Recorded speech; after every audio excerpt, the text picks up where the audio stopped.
ஓம் சரவண ஜோதியை நமோ நம.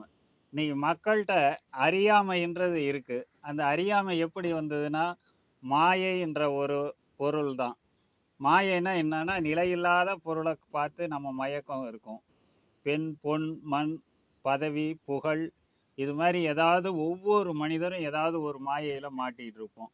அப்ப மாயை என்றால் என்ன? மாயையிலிருந்து விடுபட நம்ம என்ன செய்யணும்?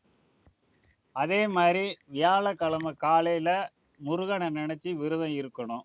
அந்த மாதிரி இருந்தோம்னா இந்திரலோகத்தில் இருக்கும் கற்பக விருட்சத்து மாதிரி நாம் விரும்பியதை எல்லாம் பெறலாம்.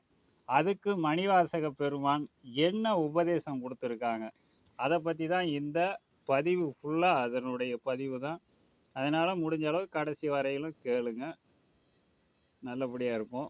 நம்மளும் மகான் மணிவாசகர் ஆசி பெற்று நாமும் மாயையிலிருந்து விடுபடலாம். ஓம் சரவண ஜோதியை நமோ நம. எந்தை மணிவாசகர் இணையடி போற்றிட. நிலையில்லாத ஒன்றை நிலையானது என்று நம்புவதே மாயை எனப்படும். கலியுகம் மாயைகள் நிறைந்த யுகமாகும். நிலையற்ற பொருளை நிலையானது என்று நம்பி காலத்தை வீணாக்குவது அறியாமையாகும்.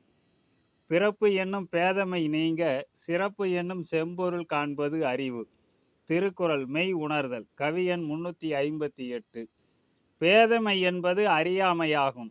அதுவே மீண்டும் பிறவிக்கு காரணமாகிறது என்று வள்ளுவ பெருமான் அருளியுள்ளார்கள். அறியாமையை உண்டாக்கும் மாயையை வெல்ல விரும்புகின்றவர்கள் மகான் முருகப்பெருமான் திருவடிகளில் பக்தி செலுத்த வேண்டும். அந்த பக்தி ஒன்றே மாயை எனப்படும் பேதமையை வெல்ல உபாயமாகும். மகான் முருகப்பெருமானின் ஆசியோடு சித்தி பெற்ற மகான் மணிவாசகர்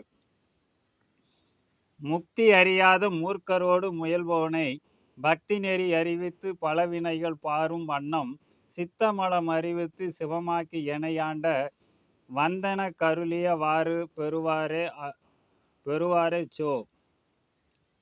திருவாசகம் 51.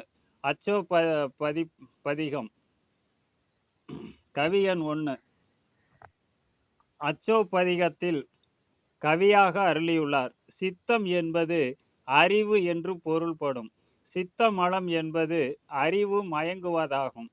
இந்த குணக்கேடை மாயை உண்டாக்குகிறது. பக்தி என்ற வாள் கொண்டுதான் சித்த மலத்தை அறுக்க முடியும். அந்த பக்தியும் உலக ஞான தலைவன் மகான் முருகப்பெருமானின் திருவடிகளில் இருக்க வேண்டும். சித்த மலத்தை வென்று மகான் முருகப்பெருமானின் ஆசியோடு ஞானம் பெற விரும்புகின்ற மக்கள் சுத்த சைவ உணவை மேற்கொண்டு மகான் மாணிக்கவாசக பெருமானை தாயாக, தந்தையாக, குருவாக, கடவுளாக எண்ணி போற்ற வேண்டும். மகான் மாணிக்கவாசகர் திருவடிகளை பூஜிக்க வேண்டும்.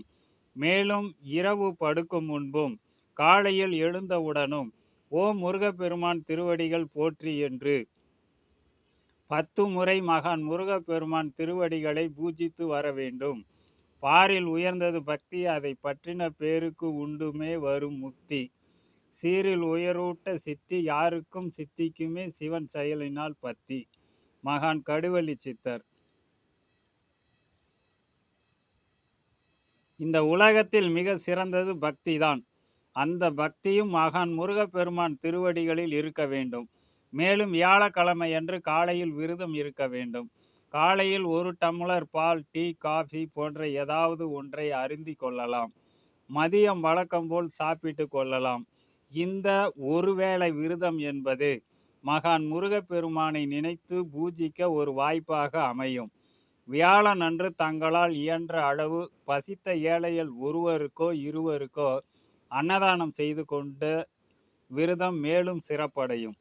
மேற்கண்டவாறு கடைபிடித்து வரும் மக்களுக்கு நோயில்லாத வாழ்வும் வறுமை இல்லாத வாழ்வும் பெற வாய்ப்பு கிடைக்கும்.